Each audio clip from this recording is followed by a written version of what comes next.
Welcome back to the Western Clash. As now we turn our attention to the lower bracket. I'm Gilly here with Kala and Jay Howe. Perfect, considering the fact that we now have an NA versus NA elimination match to kick things off.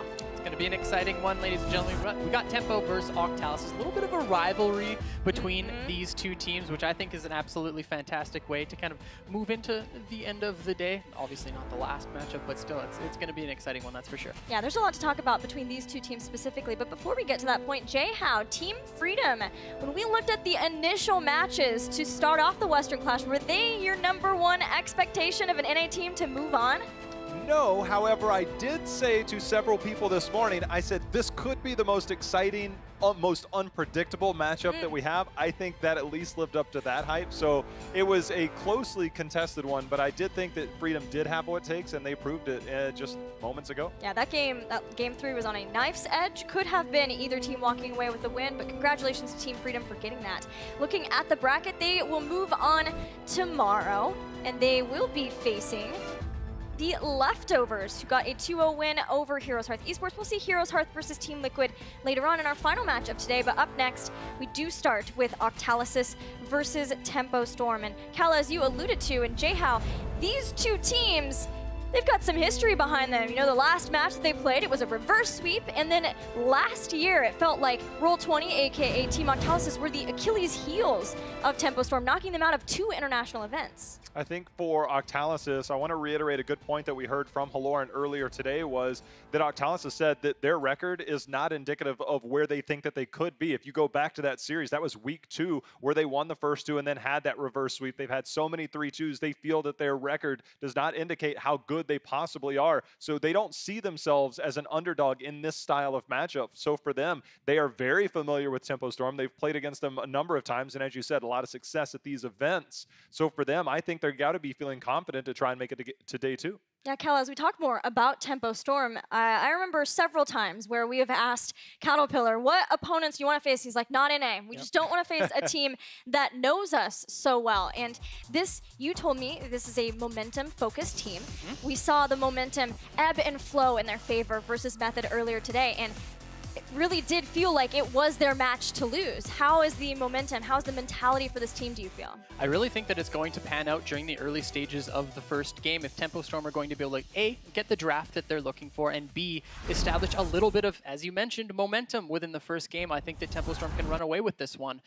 However, to play off of what Jay Howe was discussing, Octalysis believe that regardless of their results, that they are sitting at approximately the #2 spot in NA based on how they've been playing over the past week. Let's see if they can match up for some with that sort of discussion that went on. But yeah, if Tempo Storm want to really try to build up that momentum as a team, I really do think it's going to start out in the draft and take place in the first portions of the game. Saw a bit of focus in the draft from Method on the supports, and June, namely, with the Alex Straws of the Deckard fans too. But Jay Howe, how much of that match were you able to see there? Because there was a lot of aggression from Glaurung in that first series. There was, and sometimes it backfired. And when I say sometimes, I mean the majority of the time he was in positions that didn't quite add up. But obviously there's another team here in Octalysis, and they are a team that when you compare these two teams, Soy coming in as the coach for Tempo Storm has expanded the hero pool. And when we heard from Octalysis recently, they're starting to discover their identity, narrowing their hero pool, starting to play more towards their strengths. So this could be a tale of two teams meeting at just the right time for Octalysis, for a team that's coming into their own, while Tempo Storm is doing this rediscovering process with their new roster and their new coach coming in, who it brings a very different flavor coming over from Korea. Kala, I doubt that Octalysis expected anything more than a 2-0. Maybe they got 1 game off of Team Dignitas, but I think do you agree it's fair to say that they're coming into this series with a feeling of exactly how it should have been or how they expected it to be? I think that Octalysis are looking at this series like this, they are going to beat Tempo Storm. That is exactly how they're feeling. I don't take Octalysis as the kind of team to really back down from one of these situations, especially against, as I already said, arguably perhaps one of their rivals within the scene. Octalysis is not the team to step down from that sort of a challenge. I think that they might even be looking for a 2-0. Right. They didn't even step down versus Team Dignitas. Several times I counted them out versus Dignitas, and though the record reflects a 0-2 loss, Jay Howe, they brought the fight. I was surprised on Infernal Shrines, the amount of times that they were able to hold on. Of course, that gutsy core call, you could break that down a lot of ways. I know some people would say that was questionable, but when you see Wubby on Leoric and double catapult lane, that was probably their best bet at the time, and you could rehash that, but they held their own in that fight, took a fight. Obviously, that didn't go their way. If they got one more pick, that's a completely different story. We're rewriting the narrative, but it did play out that way. The record does show that, but the play, if you missed it this morning, was definitely more towards Octalysis looked better than we thought that they would going up against a team like Dignitas. Well, when you got two teams who know each other pretty well in a best-of-3 situation, the drafts can get a little wild, ladies and gentlemen. And no wilder than Braxis holdout for Game 1, kicking it off NA versus NA on Braxis. Gotta expect some Muradin, some Genji, perhaps the Yrel and Blaze as a lot of the focal points, and of course, this is an Abathur map. Well, if you look back to Gold Club last year, it was when Octalysis, when they brought Kieran Dansky in, that was when we saw, I believe it was a Ragnaros Dahaka composition. Yes. It was a 1-2 in the top bottom, and then that's when that 3-man gank squad started to develop more and more within the North American region. Obviously, Ragnaros has seen his way out of the meta, but this is a team that started to really push that in the draft, so we'll see if that does show up here. And to Kala's point, the Muradin and Genji are now part of that gank squad. Well, they continued with that double solo style of drafting the times that we saw them play on Braxis Holdout before too. Tempo Storm having first pick though, so we're already seeing them try to focus on some of those solos, and I expect them to pick their solo pretty high up in the draft to make sure that Glaurung, who was a target for Method in some ganks, doesn't fall victim to something like that. Like, he's on something comfortable, since with those double solos, Octalysis can run around if they try lane with a lot of mobility and look for picks. One hero that we have seen spring up when some of the solos are banned, especially now with the triple ban phase, is a Junkrat who can hold his own with wave clear and also keep himself from being ganked through multiple ways, whether it's traps or concussion mines. So that is still a new dynamic of that solo lane squad. So Dahaka obviously is very strong, but if you start to branch out beyond that, we'll see if this normalizes. We have seen some stuff. Even Tempo Storm, they ran a Cho'Gall just a few weeks ago in league play as well, and we know Team Freedom most recently ran it on this battleground. So there are North American teams that have been trying the Cho'Gall as of late as well. So Tempo Storm having the, well, at this point, having an Alex Straza available in their draft is something that we have to discuss. You know, the fact that Tempo really likes running this hero. There's the Maiev ban by Team Octalysis. As a first pick though, Yrel, obviously one of the best heroes in the game. I would actually say like top 3 best heroes in the game at this point. And if there's a hero for Glaurung to perform very well on, I think Yrel is the answer. However, on the side of Octalysis, you've got your Muradin up at this point. I really think that that's a hero that Octalysis should look at. Yeah, I think it'll be Mura, but what past that? Mura Blaze, playing off of the fact that Tempo Storm did already ban Dahaka, so they want to make sure that they get a strong solo laner who can push out the lane and also be safe with his jet propulsion. Later on, he has also just being able to re-engage or engage along with the Muradin with the stuns.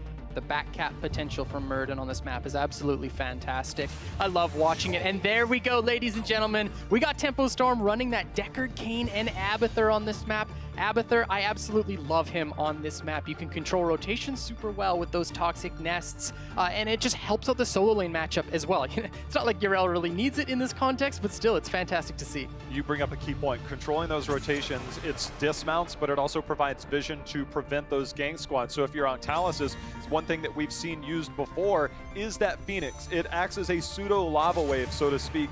And so unless you were picking Phoenix here as Octalysis, I feel that could have been a ban potential. So we'll see if Octalysis does go down that route, because for Tempo Storm, if they lose a Zerg wave, they have to have something that can clear that. Gul'dan comes to mind, but Gul'dan as of late has not looked good. Yeah, especially today. We've seen Gul'dan not perform as well as perhaps he would like to, but I think that is an absolutely brilliant point. Phoenix here would prove to be extremely powerful. You also mentioned a little bit earlier that the Junkrat is a potential at this point. There's the Phoenix locked in and the Malfurion as well.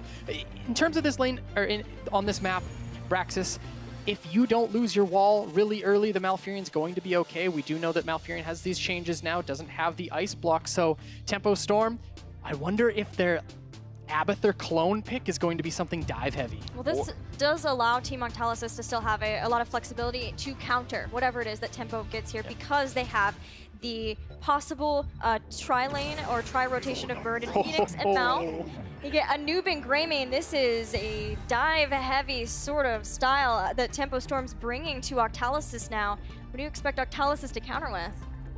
they need something that can provide additional protection or somebody that can keep themselves alive. You know, it's been a long time since we've seen Tychus, but if you need somebody to survive a potential double Anubarak, because you can think Clone Greymaine's cool, as we're going to see the Li Ming, which does give you the cocoon opportunity. Tychus fits that role as well, since it's based on ticks to bust that cocoon. Tychus also has the fast auto attack speed, but we know Disintegrate pops that very quickly and allows that target to get out. But a double Anubarak diving you post 10 and no ice block on Malfurion anymore, that is a major threat towards the composition of Octalysis. Those were definitely the two picks that really showed up for me as well, the Tychus and the Li Ming. But the Li Ming is the choice here. I personally think that Tempo Storm's draft is really terrifying, especially considering the map. But at the same time, Octalysis have a lot of the tools to deal with if Tempo Storm are able to capture the objective for themselves. All right, well, NA versus NA, it's the best of 3. Let's head on over to the casters for game 1 to kick things off. And what a better setup for North America versus North America to the European casters. Yeah, that's how it works. But you have basically been adopted into the North American scene now, even A though little you're bit. still in Europe. Yeah, and we actually get Braxis. That doesn't really happen too much in Europe, so I'm pretty excited for this one. I mean, there's at least one example of Brexit, so there's something there. Yeah, we have it standing right next to me, exactly. But yeah, next game should actually be pretty interesting, so I'm hyped for this one. This should be very good, especially Anubarak Greymane and Avatar. Pretty hyped for that combo. Gotta love the good old-fashioned copy on Greymanes, but let's see if they can do it. As ladies and gentlemen, welcome to Braxis Holdown. On the left-hand side, it's Periz, it's Bud playing Malfurion, Raided playing Li Ming, Goku on Blaze, Justin on Muradin, Prismaticism on Phoenix, and they are Octalysis. And on the right side of the map, we have Tempo Storm going up here with Glorung on Urel. Fan, on the other hand, finds himself on Greymane, Caterpillar, of course, in the main tank role with Anubarak. We have Vin on Abathar and Deckard Cain, played by June. As they begin rushing the top lane very early, going to make the most out of that Anubarak. Beetles to block the tower shots. They're going to try and rush a quick tower, a move that isn't as valuable as it used to be due to, of course, lower tower XP values. But it's nice to see it still come out here, especially as it can weaken the future Zerg waves. And I actually really like the reaction that we saw from Octalysis. They know, of course, that with Anubarak and the Beetles, there is a chance that Tempo Storm would look to take an early tower. So they position themselves in the middle of their side so they could quickly rotate to wherever the foreman appears. And that worked out well for them. A bit of damage by Tempo Storm onto the front wall, but Octalysis is able to push them back early. But Tempo Storm is coming back for more. They're able to take down that first tower of the game, but you can see not a huge boost in XP. Meantime, Abathar just body soaking in the bot lane as Blaze pushes him up and continues to heal up using those regenerative microbes coming in at level 1 with that shield. We already have a couple of adjustments when it comes to talents. I mean, the one that, of course, stands out immediately is when we're looking towards Muradin in the Perfect Storm. But he is not the only one. You look over to Deckard Cain, and the first thing that comes to mind here is that we actually don't see Sapphire. It's Scroll of Identify that has been taken by June. He's got an Alpha and a Pearl, and he's going to be able to try and get those damage stacks up, which could be quite interesting. I thought we might see that last game with Samura on the board, but in this case, no, he's going to be trying to grab heroes who are going to be, since you're going to be the 4-man a lot, you can potentially get stacks very quickly here. Yeah, exactly. And of course, also for the Scroll for Deckard, if you get that armor reduction, it can really help you with late game kills then too. But this is going to be a super intense setup here, especially around that top spot, as we're already seeing Octalysis trying to take the position here. Catalyst holding on for as long as he can. Abathar supporting him wherever possible. But again, Octalysis is pushing in to control the point, and Cattle barely moving off.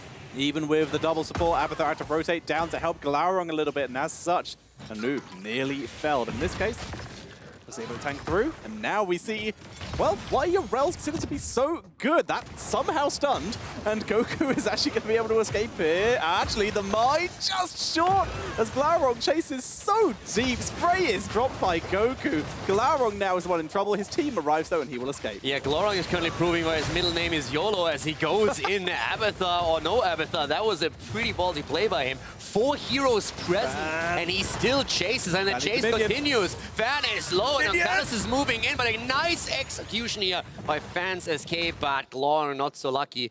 Moved all the way from the bot lane up to the top, and in the end, he still falls. Was an impressive attempt to escape there, but Fan able to escape via minion, but that was mostly due to the protection and the slows from Glaurung, and as such, he still went down, unfortunately. I mean, this was just way too greedy on Glaurung's end. The sentiment is understandable. You're having a solo lane against Blaze, but you have Abathur in the setup, so that immediately twists everything towards your end. You have a much better chance of winning those trades. I was more so surprised that Blaze was even willing to try and contest the point, given that Abathur would help out. But Glaurung going that deep really weakened his team and opened himself up, made him vulnerable, and this is something that Octalysis is trying to exploit here now. Justin survives. Just so you know, by the way, that is a Ruby coming in from Deckard Cain here. Yeah. Lesser healing potions on the Heraldric Cube. This is an interesting talent and one that has seen so little play, but the value you can see here is with dive comps, and this is a dive comp. With Deckard being unable to follow and being unable to potentially drop potions as his team chases, the Ruby can give a burst engager like Fan, who if he has to jump in, or Yrel, a big chunk of healing, even with those lesser healing potions. Definitely huge adjustments here from Deckard Cain here, and of course it is a setup where you also have Abathur to help out with the shields. The Carapace build has already been pushed forward on level 1 and level 4. But Octalysis is still pushing that 4-man so aggressively. With Yrel at the bottom of the map, they always find themselves in that 4 versus 3 setup up towards the top. And even with Abathur helping out with the symbiote, in the long run, they will claim that control point. That they will, but as we see Goku, he's still hovering around this area, immediately taps it, and that's all you have to do to neutralize it these days. Just taps it, runs off, and Cattle holds the line, at least for the moment. As Glaurung retakes bot again, he's still got full control here. Yeah, the problem for Octalysis is that Goku alone just has absolutely no chance against Yrel and Abathur to ever control that point. So they need rotations. And once they start rotating heroes back down, then Tempo Storm can immediately create a superior position at the top by Abathur symbioting the top heroes. So it's a bit of a weird balance that we have between the two of them right now. But as camps are being taken, the events are also starting again. Justin goes down as Tempo Storm collapses on the Muradin. Prismaticism has some fantastic micro on the way out, though, right as his shield expires. But it's not enough. Glaurung once again being healed up by Deckard, healed up by Abathur. He's just so hard to kill right now. And his transition to the top also allows for Tempo Storm to get the control point. It doesn't really give them the wave just yet, but it gave them a lead. Octalysis rotates down and tries to recapture it. Fan is there. Catalyst moving in from the time. June is attempting to follow up with a bit of lockdown here too. And it's always that Abathur factor that is just so impactful, especially with a hero like Yrel that can jump so deep into the backline. And now the Mule as well. Fan once again escaping danger. Abathur will be able to join him soon, give him even more protection. Zergwave is neutralized, at least for the moment, on 64% currently for Tempo Storm compared to 0 for Octalysis. As Cattle trades a little bit out with Justin. In the meantime, though, while this is happening, the top lane is getting in a little bit of trouble because Phoenix is having a little bit more trouble against the Yrel. Yeah, Octalysis is actually doing really well in experience, hitting the early level 8 and already half a level ahead of their opponent here. Tempo Storm with the aggression is still looking to see if they can jump in. If you play an Anubra combo with Greymane, you want to go in deep. You want to engage, you want to start the engage here, jumping with Yrel 2 and get the kill, and they are already attempting to do that, but they are getting counter-engaged here as Octalysis is sniffing out Glaurung and takes down Yrel. Cattle forced to retreat. Nice little juke there to arrive near his team so he doesn't get isolated. He's able to escape, but that was a beautiful kill, like you said, onto that Yrel. And it's actually, the interesting part for me is really that the entire composition of Tempo Storm screams, A, we have the flexibility to rotate between lanes, we have some tools on the side of Anubarak and Yrel to make that happen a bit faster, but we want to dive heroes and take them down, and they're diving onto Phoenix. Prismaticism barely getting away. But so far we've seen Octalysis being the team that gets these kills through engages and stun locks. 2 kills to 1. It's a very low kill game so far, but like you said, they're in a little bit of control despite lacking the Zerg wave. Tempo Storm, hashtag playing the map right now, gaining advantages here and there, but being behind in XP as the Abathur team is a little bit rough, especially if your opponents hit level 10 before you. Yeah, and Octalysis needs... You mentioned the Zerg wave, and I feel that puts it perfectly, because Octalysis is doing extremely well when it comes to lane control and experience, despite the fact that they're struggling a bit with Abathur offsetting the lane balance all the time. But they're doing so well just trying to march forward to level 10. It's the objective where they're really suffering, and that's where they now have to try and hold the line a little bit longer to get 10 and then try and take those fights, push Tempo Storm back and control the objective on their own. Everyone's coming down. Abathur's tunnel to top lane. This is going to be a big move into bot. That's an interesting dash as Glaurung was able to juke kick. Goku is in serious trouble. Justin, though, zoning out the Anubarak, giving them a chance to escape. Good knockback by Glaurung, though, and down goes Blaze. And he might not be the only one. Butts is in trouble. Here comes again. Glaurung jumping in the 10 is there, but the kills are coming in. June is dying to the counter kill on the side of Octalysis, but it's still a 2-for-1 trade in favor of Tempo Storm. They dive in deep. They want to go for Justin. They can't get the kill against Mirrodin, though, but they have now, again, control of the bottom B. Map-wide Planet Cracker from Octalysis in that fight. Able to pick up Deckard in exchange for Malfurion there. That was cool.